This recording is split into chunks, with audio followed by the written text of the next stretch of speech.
di Dupak Masigit, Gang 8, sebelahnya Pasar Turi. Saya TK di sana. Tapi karena ayah saya dulu tuh kerja di sana sebelum nikah sama ibu saya. Terus saya TK di sana, tapi karena beberapa hal saya tuh minta ke desa di rumah neneknya. Akhirnya membuat kehidupan baru di sana jadi petani. Tapi ayah saya masih merantau itu sampai saya kelas 3 SMA. Baik. Terus untuk Kak Imut yang udah mondok 10 tahun nih, gimana sih cara memanage waktu kalau menurut Kak Imut di pondok pesantren itu kan?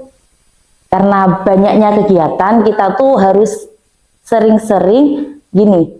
Dulu pas awal-awal tuh mungkin untuk semua santri baru tuh pasti bingung dalam memanajemen waktu, karena kita itu harus terburu-buru dengan jadwal kan. Iya. Apalagi dulu tuh kalau sholat telat gitu kan ada takzirannya. Jadi mungkin awal-awal ya harus beradaptasi dulu, terus kita tulis checklist dalam sehari itu kita ngapain aja. Gitu ya? Ya. Dulu tuh saya suka sebenarnya, dulu pas sekolah tuh juga seneng masuk ekstra jurnalis, nulis juga. Jadi kalau mau malam tidur tuh pas zaman saya sekolah tuh nulis saya hari ini ngapain aja ya gitu, dan evaluasi untuk hari besoknya. Untuk Kak Imut sendiri, menurut Kak Imut ada nggak sih cara menjaga mental health ala Kak Imut tuh gimana? Mental health itu benar-benar hal yang pada saat ini tuh harus gimana ya, soalnya memang kalau udah mentalnya diserang itu susah juga sih. Banyak sih hal yang salah satunya gini, kita itu harus bahagia itu kita dapatkan dengan bersyukur dalam kondisi apapun. Jadi cara kita menjaga mental health tuh kita harus bersyukur dalam kondisi apapun. Di saat kita jatuh, di saat kita senang, kita itu harus bersyukur dalam kondisi itu. Bener banget sih ya, bersyukur. Kita harus banyak bersyukur tuh guys. Sobat Santri. Oke, jadi Kak Imut kan nih sekarang posisinya menjadi pengurus ya. Iya. Gimana sih suka duka menjadi seorang pengurus ya? Menjadi pengurus adalah memegang amanah yang besar, karena sosok pengurus itu harus bisa menjadi panutan yang baik untuk santri, dan dia juga harus bisa menjalankan apa yang diinginkan dari seorang pengasuh pondok pesantren.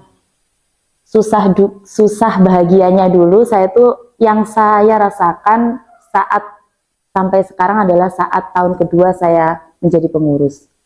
Karena di sana saya diberi amanah menjadi Roisah Amah pada saat itu, dan ketika saat itu menurut saya usia saya masih sangat muda, karena banyak mbak-mbak yang masih ada di sini. Saya harus bisa mengayomi, saya harus bisa memahami kakak-kakak kelas saya, mengajak mereka untuk bersama-sama menjalankan apa yang diinginkan dari program-program pengurus itu. Setelah itu di sisi lain saya juga pada saat itu orang tua saya sakit, ibu saya. Jadi tambah lebih sedih. Iya, tapi saya nggak dikabari sama ayah saya. Soalnya dari awal saya bilang gini, Bu, kalau aku jadi pengurus pondok itu aku nggak bisa pulang loh. Sewaktu-waktu saya dulu juga pas jadi pengurus pondok itu Idul Fitrinya juga di masjid dekat sini, nggak pulang. Selama hampir setahun ya? Iya, tapi setelah Idul Fitri sowan ke Bunyai akhirnya minta pulang. Pada saat itu jadi kejadiannya gini, pada saat Ramadan itu saya pulang dulu. Setelah pelantikan pas saya pulang dulu. Di sana ibu saya kan terkena sakit seperti tumor gitu ya, dan itu harus perawatan. Dan saat itu dibawa ke rumah sakit Malang. Saya tuh di rumah bersama adik saya, 2 adik saya.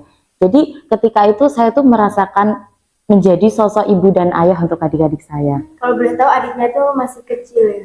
Iya, 2, yang satu sekarang masih SMA, yang satu masih MI. Dan setelah itu alasan saya bertahan di sini Karena ya orang tua saya dulu awal mondok, saya tuh sempat ingin boyong dari pondok ini, tapi ayah saya gini, nggak apa-apa kamu boyong dari pondok, tapi suatu saat kalau kamu menyesal itu udah urusan kamu, karena itu pilihan kamu.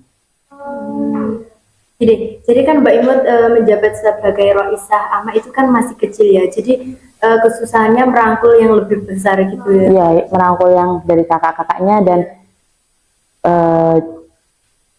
itu cobaan juga yang dari orang tua itu. Mungkin untuk Kak Imut sendiri ada kesan atau pesan untuk para sobat santri yang sobat santri di rumah, di rumah yang mondok. Untuk para sobat santri yang di rumah, mondok itu memang berat, tapi kalian harus ingat bahwa hari yang berat itu diberikan oleh orang-orang yang hebat. Jadi seberat apapun ujian yang kalian jalani, yakinlah bahwa kalian adalah orang-orang hebat yang dipilih oleh Tuhan untuk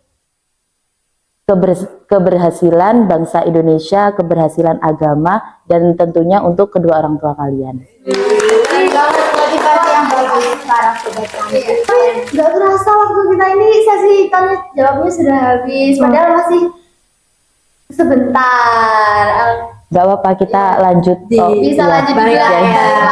Nanti kita ngobrol-ngobrol sama Kak Imut. Tapi guys, dengar-dengar Kak Imut tuh hobinya nyanyi. Nah, Kak Imut beneran